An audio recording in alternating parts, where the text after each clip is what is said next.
Hi friends, पिछली video कुछ कारणों से स्टॉप कर दी गई थी छठे क्वेश्चन पे ही। तो अब आगे के क्वेश्चंस डिस्कस करते हैं। एक नया वीडियो है तो मैं इसलिए फिर से रिक्वेस्ट करूंगा कि चैनल को सब्सक्राइब कीजिए, शेयर कीजिए वीडियो को और लाइक कीजिए, लाइक बटन प्रेस कीजिए। ज़्यादा से ज़्यादा आप शेयर करेंगे तो ग्रुप में इन्हीं पॉइंट्स को आप डिस्कस कर सकेंगे और अपनी नॉलेज इन्हेंस कर सकेंगे। तो बात कर रहे थे मनी मार्केट की। Money market refers to that section of financial market where financial instruments with high liquidity and short term maturity 1 year or less are traded। तो फाइनेंशियल मार्केट का एक सेक्शन को मनी मार्केट कहते हैं जिसमें high liquidity यानी कि जो इजीली आपके सेल हो जाए, जो आप इजीली खरीद सकें और इजीली बेच सकें, उनको कहते हैं high liquidity instruments.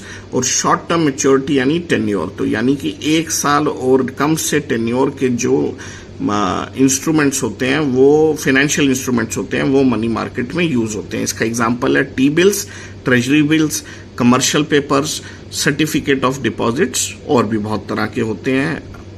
The other market is capital market, यानी कि कैपिटल मार्केट में जो फाइनेंशियल इंस्ट्रूमेंट्स होते हैं वो लॉन्गर ड्यूरेशन के होते हैं और वो इतनी आसानी से सेल नहीं हो पाते। अब नेक्स्ट पे चलते हैं, try party repo. Try party repo आपको पहले भी बता दिया गया है, अभी इसमें फर्दर जानकारी ये है कि ट्राई पार्टी रेपो एक इंस्ट्रूमेंट है, मनी मार्केट इंस्ट्रूमेंट है। तो ये मैक्सिमम वॉल्यूम होल्ड करता है मनी मार्केट इंस्ट्रूमेंट में। तो अगर आपको क्वेश्चन आता है कि सबसे ज्यादा वॉल्यूम कौन सा मनी मार्केट इंस्ट्रूमेंट होल्ड करता है, तो आंसर है try party repo money market instrument. 72% volume ये होल्ड करता है टोटल मनी मार्केट की। इसके बाद आता है रेपो मार्केट इंस्ट्रूमेंट 26% और फिर फाइनली आता है कॉल मनी इंस्ट्रूमेंट, केवल 2% of the total money market value. Next question है, call money segment increased this year in value. इसका कारण आपसे पूछा जा सकता है कि क्यों कॉल मनी सेगमेंट, यानी हमने पहले की वीडियो में डिस्कस कर रखा है, जो ओवरनाइट इंटरबैंक बोरोविंग्स होती हैं to settle the temporary mismatches which the banks face at the end of the day. तो ये कॉल मनी जो सेगमेंट होता है, ये सिर्फ 24 आवर्स के लिए जो बोरोविंग और लेंडिंग होती है, इस सेगमेंट में बैंक्स होते हैं और कॉल मनी सेगमेंट और प्राइमरी डीलर्स भी होते हैं। तो वो इस साल इंक्रीज हुआ है। क्यों इंक्रीज हुआ है उसका कारण आपसे पूछा जाता है, क्योंकि CRR cash reserve ratio reserve bank ने इंक्रीज किया मई के महीने में 2022 में फ्रॉम 4% टू 4.5%। CRR इंक्रीज करने से जो सरप्लस लिक्विडिटी थी मार्केट की, वो RBI के पास जमा हो गई।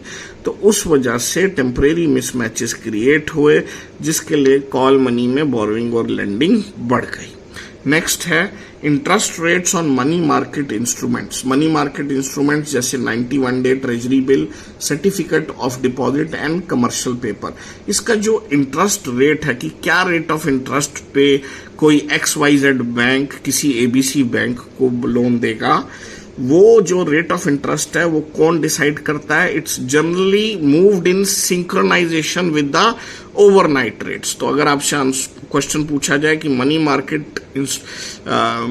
मार्केट का इंटरेस्ट रेट कौन डिसाइड करता है, तो ओवरनाइट रेट्स जो होते हैं, कॉल मनी इंस्ट्रूमेंट का जो रेट होता है उसके अराउंड और रेपो रेट इंस्ट्रूमेंट के अराउंड ये इंटरेस्ट रेट मूव करता है। नेक्स्ट क्वेश्चन है, सर्टिफिकेट ऑफ डिपॉजिट्स। लोग सोचते हैं कि सेम टर्म डिपॉजिट्स ही होते हैं, लेकिन यहाँ क्लैरिटी मिल रही है कि certificate of deposits are different from term deposits. ये दोनों अलग अलग फाइनेंशियल इंस्ट्रूमेंट्स हैं जो बैंक यूज करते हैं पब्लिक से, मार्केट से पैसा डिपॉजिट्स लेने के लिए और फर्दर लोन्स देने के लिए। नेक्स्ट क्वेश्चन है, ये एक कुछ लाइनें उठाई गई हैं एक रिपोर्ट से, ये लाइनें पढ़ेंगे और इसमें से जो क्रूशल चीजें हैं वो समझने की कोशिश करेंगे।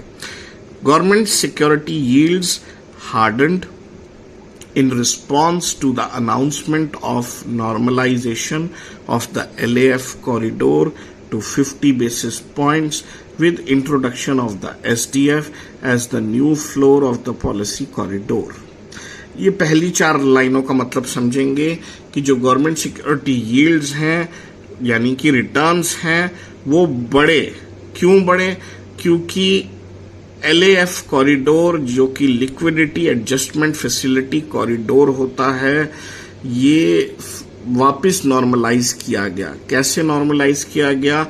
SDF इंट्रोड्यूस करके। SDF क्या होता है? Special deposit facility. बैंकों के पास जो एक्सेस पैसा होता है वो बैंक RBI को जमा कर देते हैं, उसके बदले में उनको इंटरेस्ट मिलता है। तो LAF कॉरिडोर आपसे क्वेश्चन पूछा जा सकता है कि कितने बेसिस पॉइंट्स का है ये कॉरिडोर। ये कॉरिडोर 2 चीजों के बीच में है। वो 2 चीजें हैं SDF जिसको floor of the LAF corridor कहते हैं, और जो ceiling of the LAF corridor है वो है MSF। तो SDF यानी स्पेशल डिपॉजिट फैसिलिटी जिसमें जो बैंक्स हैं वो अपना एक्सेस मनी डिपॉजिट करा देते हैं RBI को। बीच में आता है रेपो रेट, और सीलिंग जो है वो है जब बैंकों को पैसे कोई ज़रूरत हो तो वो इस सीलिंग वाले रेट ऑफ इंटरेस्ट से बोरो करते हैं RBI से। तो अब नेक्स्ट चलते हैं। The repo rate hike of 40 basis points and raising of CRR requirement to 4.5 in an off-cycle monetary policy committee meeting held in May 2022 against the backdrop of successive high domestic CPI prints contributed to rising yields। तो आपसे यहाँ पे question आ सकता है कि government security yields किस वजह से इंक्रीज हुई। उसके कारण थे इन्फ्लेशन में इंक्रीज और CRR में इंक्रीज और रेपो रेट में इंक्रीज। नेक्स्ट क्वेश्चन है longer term yields softened on account of fall in global crude oil prices. तो अगर आपसे क्वेश्चन पूछा जाता है कि ग्लोबल ऑयल प्राइसेस अगर फॉल हो रहे हैं तो उसका long term government security yields पे क्या असर आएगा, तो आंसर है लॉन्ग टर्म यील्ड्स सॉफ्ट हो जाएंगी। सॉफ्ट हो जाएंगी यानी वो उनका रिटर्न गिर जाएगा। And market expectations of inclusion of, ये दोस्तों एक बहुत अच्छा पॉइंट है। जो लॉन्ग टर्म यील्ड्स हैं वो सॉफ्ट हुई ग्लोबल क्रूड ऑयल प्राइसेस की गिरने की वजह से, और जो मार्केट एक्सपेक्टेशन थी कि जो इंडियन गवर्नमेंट सिक्योरिटीज हैं वो ग्लोबल बॉन्ड मार्केट में शामिल होने जा रही हैं उस वजह से भी। और towards the end of the quarter yield started hardening, यानी कि फिर से उनका रिटर्न बढ़ने लगा क्योंकि ग्लोबल यील्ड्स बढ़ गई, डोमेस्टिक इन्फ्लेशन बढ़ गई। तो इन 2 कारणों की वजह से यील्ड्स हार्डन हो गई। तो यील्ड्स हार्डन कब होती हैं? जब ग्लोबल यील्ड्स बढ़ जाए और इन्फ्लेशन बढ़ जाए और ऑयल प्राइसेस बढ़ जाए। और यील्ड सॉफ्ट कब होती हैं? जब ऑयल प्राइसेस घट जाएं। नेक्स्ट है the yield softened by end of 2022-23 tracking global yields and fall in Brent crude oil prices. वही बात जो 13th क्वेश्चन में है उसी को समराइज यहाँ किया गया है कि अगर यील्ड सॉफ्ट हो रही हैं यानी रिटर्न्स कम हो रहे हैं तो उसका कारण है फॉलिंग ऑफ ग्लोबल यील्ड्स और falling of crude oil prices.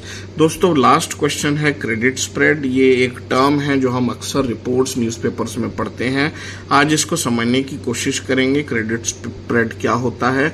It reflects the difference in yield between a treasury bond and a corporate bond of the same maturity. Treasury bond कौन इशू करता है दोस्तों? एक देश की गवर्नमेंट इशू करती है। कॉर्पोरेट बॉन्ड कौन इशू करता है? बैंक्स इशू करते हैं किसी कॉर्पोरेट के अगेंस्ट। कोई कंपनी है, मान लीजिए टाटा, वो SBI बैंक को कहती है कि आप मेरे लिए कॉर्पोरेट बॉन्ड इशू कीजिए। तो जब ये ट्रेजरी बॉन्ड और कॉर्पोरेट बॉन्ड सेम मैच्योरिटी का है तो जो रिटर्न ट्रेजरी बॉन्ड और कॉर्पोरेट बॉन्ड पे मिल रहा है उस रिटर्न के डिफरेंस को कहते हैं क्रेडिट स्प्रेड। ये डिफरेंस जितना ज़्यादा हो वो इकोनॉमिक हेल्थ खराब कहलाती है, ये डिफरेंस जितना कम हो उतना economic health good and sound कहलाती है।